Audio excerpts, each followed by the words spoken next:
Welcome to my channel Gauri Nemani.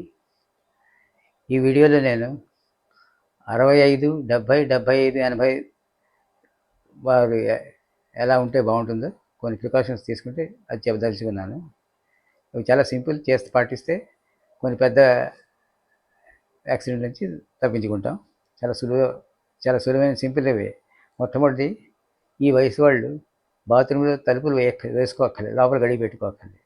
ఎందుకంటే ఈ వయసులో వాళ్ళు పడిపోయినప్పుడు వాళ్ళని తీయడానికి తలుపు విరగొడితే వాళ్ళకి దెబ్బలు తగులుతున్నాయి. ఇవి చాలా జరుగుతున్నాయి. ఈ ఏదైనా లోపల పడిపోతే బాత్రూంలో కానీ ఎక్కడైనా పెద్దవాళ్ళు పడిపోతే కుర్చీలో కూర్చొని తీసుకోండి. అది తీసుకోవడం అవసరం అవుతుంది. లేకపోతే పిల్లల్ని తీయమనండి. బోల్డ్ మంది ఇటు తిరుగుతుంటే ఎవరు తీసి పెడతారు. మీరే అనాయాసంగా ముందు కింద పడిపోతారా? ఎప్పుడో వంగడం వేరు. ఇప్పుడు ఈ వయసులో తల మీద పడిపోతారు. తల మీద పడిపోతే చాలా డ్యామేజెస్ జరుగుతాయి. నాకు తెలిసిన 2 లేడీస్కి, ఒక ఆవిడ అప్పటిదాకా బాగానే ఉంది, ఏదో కింద పడితే తీసి పడిపోయి నేను వెళ్తే నన్ను పోల్చుకోలేదు. ఇంకో ఆవిడ మా మాస్టర్ వైఫ్, ఆవిడ బాగానే మాట్లాడుతుంది, కానీ నేను పడిపోయాను ఆ మధ్యని, నాకు బ్రెయిన్లో ప్లేట్ వేశారండి. బ్రెయిన్లో ప్లేట్ ఇదే నేను మొదటిసారి విన్నాను.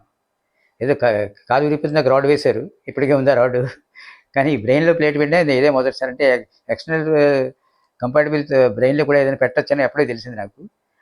దాని వల్ల ఏంటంటే ఒక బ్రెయిన్లో పార్ట్ లేని వాటికి అది పనికొస్తుంది ఈ డెవలప్మెంట్ అని నాకు అనిపించింది.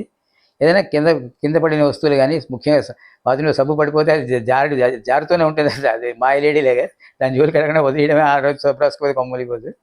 ఈ సింపుల్ పాటిస్తే ఏమవ్వదు. చాలా సింపుల్గా అనిపిస్తుంది.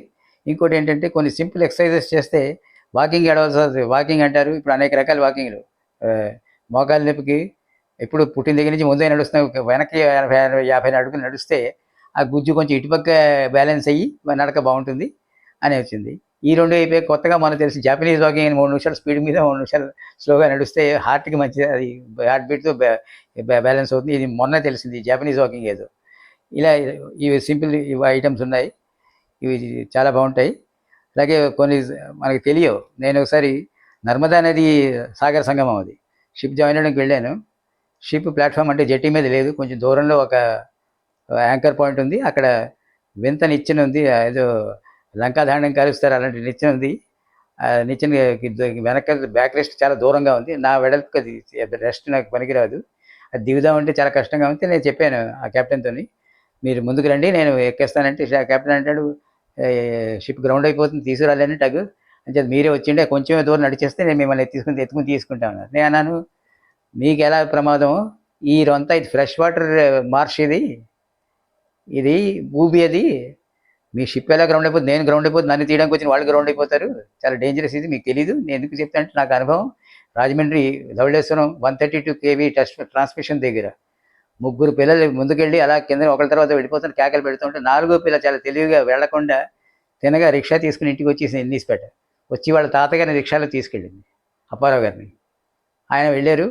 ఆ కష్టం మీద మునిగిపోయిన 3 పిల్లలు బాడీస్ తీశారు.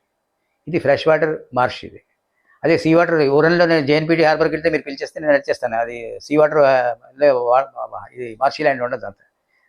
అందుకు చాలా డిస్టింక్ట్గా ఆయనతో చెప్పేసాను, నేను జాయిన్ అవ్వట్లేదు, మరి ఇంత దూరం వచ్చాను, ఇప్పుడు మళ్ళీ ఇంటికి వెళ్తాను కనీసం, ఇప్పుడు అంత దూరం కదా అని వచ్చేస్తే చాలా ప్రమాదం, మీ షిప్కి ఎంత ప్రమాదం, నాకు అంత ప్రమాదం అంటే నవ్వుకున్నాడు. సరే కంపెనీకి చెప్పేసుకోండి, అంతకంటే ఏం చేయాలని వెనక్కి వచ్చేసాను. అలాగే చాలా సింపుల్ కొన్ని కనబడతాయి. అలాగే ఈ పాటించడంలో ఎక్సర్సైజెస్ ఈ చాలా సింపుల్. నేల పుట్టుకోవడానికి సింపుల్ ఎక్సర్సైజ్ ఏంటంటే, తిన్నగా నించుని 2 చేతులు పైకి ఎత్తి 5 నిమిషాలు వెనక్కి ఉంచండి. ఆ వెనక్కి ఉంచితే, భుజం చూపిస్తున్నాను, నించుని కూడా చేస్తే, చిన్న వెనక్కి 5 నిమిషాలు 7 నిమిషాలు ఉంచితే, ఆ తర్వాత కిందకి ముందుకు ఉంచుకుని 2 మోకాళ్ళ మధ్యలో 2 పిడికిళ్ళు చేశారు, సైడ్ నుంచి నొక్కి తర్వాత వదిలేసి, ఆ తర్వాత వెంటనే చూడండి నేల ఎంత ఈజీగా ముట్టుకుంటారు. ఈ ఎక్సర్సైజ్ చేస్తే బయటకి ఎక్కువ వాకింగ్ అక్కర్లేదు. అన్నప్పుడు ఆ బద్ధకం ఉన్న వాళ్ళు చేసుకోవచ్చు ఈ సింపుల్ ఎక్సర్సైజ్. అలాగే 2-3 ఎక్సర్సైజ్ న్యూరోలజిస్ట్ నాయక్ గారి ఎక్సర్సైజ్ ఉంది. ఒక పాదం సగం పెట్టి, ముందు పాదం వెనక్కి ముందుకు పెట్టి 2 చేతులు ముందుకు ఎత్తండి. అది చాలా ఎడపక్క మసిల్స్ అన్ని లూజ్ అవుతాయి, అది బ్యాలెన్స్కి చాలా బాగుంటుంది అని చెప్పారు. ఇది చాలా వీడియోస్ ఉన్నాయి, తీసుకోవచ్చు. ముఖ్యంగా ఏంటంటే, lean on the health side అన్న ఒక వీడియో ఉంది, అందులో చెప్పాను. అవి కొన్ని నా ప్రతి వీడియోలో ముందు ఇంపార్టెంట్ పాయింట్స్ రిపీట్ చేస్తాను. చివరిదాకా చూడండి అలాంటివి ఏం చెప్పను గానీ, ఇవి రిపీట్ చేస్తాను. అదేంటంటే ఈ మన ఇప్పుడు మన బాడీలో ముఖ్యమైన పార్ట్ బ్రెయిన్, తర్వాత హార్ట్. అయితే ఏంటంటే మన మైండ్ సెట్ ఎట్టుంటే దాన్ని బట్టి ఉంటుంది. ఎంతసేపు డిజీజ్ సైడ్ ఏదో బీపీలు, షుగర్లు, ట్యాబ్లెట్లు, ఇంజెక్షన్లు ఆ లాంగ్వేజ్ కంటే మనం డిసైడ్ అయిపోయి హెల్త్ సైడ్ అంత మనకి యాక్టివిటీ లేదనుకోకూడదు. దానికి ఏంటంటే సింపుల్ చెప్పాను. హెల్త్ సైడ్ సింపుల్ ఏంటంటే రిఫ్లెక్సెస్ పనికొస్తుంది. అది బాక్సింగ్. మనం అందరం అంటే మా ఫ్రెండ్ కళ్యాణ్ అని అబ్బాయి డాక్టరు. వీళ్ళు బాక్సింగ్ చేస్తే మతిమరుపు వచ్చేస్తే అంతంత దెబ్బలు పొడిచి ఆ బాక్సింగ్ కాదు, ఎక్సర్సైజ్కి సింపుల్గా చెప్పాను కానీ ప్రొఫెషనల్ బాక్సర్ అయిపోమని కాదు. ఇందులో రిఫ్లెక్సెస్ బాగా పనిచేస్తాయి.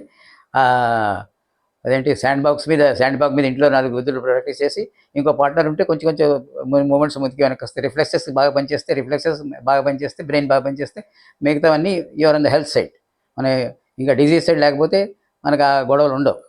ఈ ట్యాబ్లెట్ 18 వేసుకున్నామా, 20 వేసుకున్నా ఈ 2 మర్చిపోయాం, ఆ కథ ఉండదు. అంచేత lean on the health side అటు వీడియోలు అదే దాంతో కంటెంట్ కూడా రిపీట్ చేస్తూ ఉంటాను కాబట్టి చెప్తున్నానంటే హెల్త్ సైడ్ ఎంత సింపుల్ మీరు ఎక్సర్సైజ్ చేసినా అది బాగా ముందుకు పనికొస్తుంది. అది హెల్త్ సైడ్ బాగా పనికొస్తుంది. కొంచెం రోగాలకు దూరంగా ఉంటాం. అది మనకి పాజిటివ్ యాక్టివిటీగా పనికొస్తుంది. నడకడానికి కొత్తగా వచ్చింది జాపనీస్ నడకోటి, వెనక్కి 50 అడుగులు నడవడం ఇవి చేస్తే బాగుంటుంది. అది నా ఒపీనియన్. ముఖ్యంగా ఈ కింద పడిన వస్తువులు మాత్రం అప్పటికప్పుడు తీసివ్వండి. ఎవరైనా తీయమనండి. పెద్దవాళ్ళు కుర్చీలో కూర్చొని తీయచ్చు. లేకపోతే ఈ వంగడం ఎక్సర్సైజులు బాగా చేసాక తీసుకోవచ్చు. ఇది మెయిన్ పాయింట్స్. ఇవి ఈ వీడియోలో చెప్పవలసిన మెయిన్ పాయింట్.